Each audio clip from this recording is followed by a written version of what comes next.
ओम नमः शिवाय। हर हर महादेव। जय शिव शंभू। क्या कारण है कि आपके जीवन में इतने दुख खत्म होने का नाम नहीं लेते?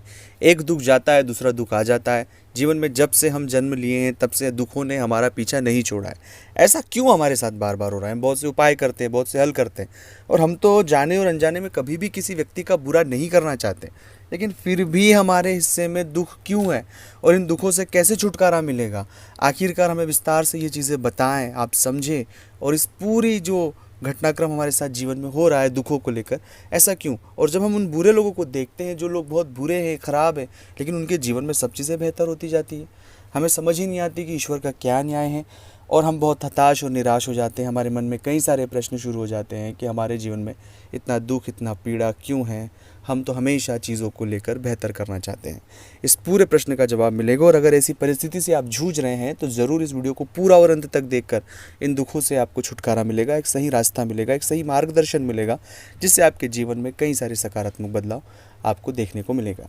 आप सभी से निवेदन है कि चैनल को सब्सक्राइब नहीं किया तो प्लीज़ करें। कमेंट्स में भोलेनाथ का नाम लिखें। चाहते हैं अपनी कुंडली का विश्लेषण हमसे करवाना, स्क्रीन पर नंबर चल रहे हैं, आप आएँ, व्हाट्सएप पर अपॉइंटमेंट लेकर बात करें। उसका फीस शुल्क लागू है। दोस्तों, सबसे पहली बात है कि अगर आपके जीवन में बहुत दिनों से आप दुख हैं, हताश है, उसके पीछे एक मूल रीज़न होते हैं प्रारब्ध के कर्म की। इस जन्म में तो हमने कुछ ऐसे कर्म नहीं किए हैं जिससे हमें दुख आए, लेकिन बीते जो हमारे जन्म है उनमें ऐसे कुछ कर्म हैं हमारे, जिस कर्मों का फल हमें वर्तमान में मिल रहा है। तो इसलिए उस कर्म का जो पश्चाताप है वो हर एक व्यक्ति को करना होगा, चाहे मैं हूँ, आप हो, कोई भी हो। लेकिन उस कर्म के पश्चाताप में और जो उस कर्म के भाव हैं उसमें हमें इस तरह का भाव नहीं रखना है कि सब चीज़ें खराब चल रही है, सब चीज़ें बेकार होगी। इस तरह का भाव मन में कुछ भी नहीं रखना है, क्योंकि यह वर्तमान को ख़राब करता है। यह आने वाले समय में इस जन्म में जो किए जाने वाले हमारे अच्छे कर्म हैं, हम उन कर्मों को ख़राब कर रहे हैं।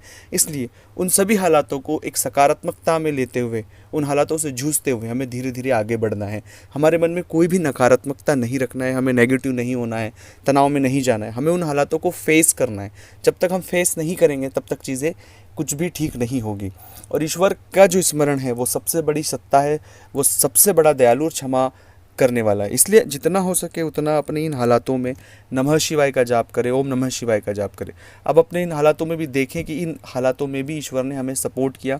हम जिन हालातों में अभी वर्तमान हैं, जो चीज़ें बेहतर हो रही है, वो भगवान की कृपा से हमारे जीवन में हो रही है। इसलिए जितना ज़्यादा हो सके शिव मंत्र का जाप करें, नमः शिवाय का जाप करें, अपने इष्ट मंत्र का जाप करें। अब जितना जाप करेंगे उतने आपके हालातों में एक सकारात्मक बदलाव देखने को मिलेगा। लेकिन कहीं भी नकारात्मक नहीं होना है, कहीं भी आपको बहुत ज़्यादा डिप्रेशन, तनाव या इस तरह की नेगेटिविटी में नहीं जूझना है। जो हालात है उन्हें फेस करना है, खुद को शांत रखना है। जो हमारा कर्म आप कर रहे हैं उन्हें पूरे डेडिकेशन के साथ उस कर्म को करते जाएं। धीरे धीरे धीरे जैसे ही वक्त बीतेगा और आप इन हालातों से बाहर हमेशा के लिए आ जाएंगे। लेकिन वर्तमान अगर आप अपनी परिस्थितियों में आप विचलित होंगे, आप अपने मन को भ्रमित करेंगे, आप बहुत परेशान होंगे, हताश होंगे, निराश होंगे, तो एक गलत डिसीजन आपके जीवन को पूरा बदल सकता है।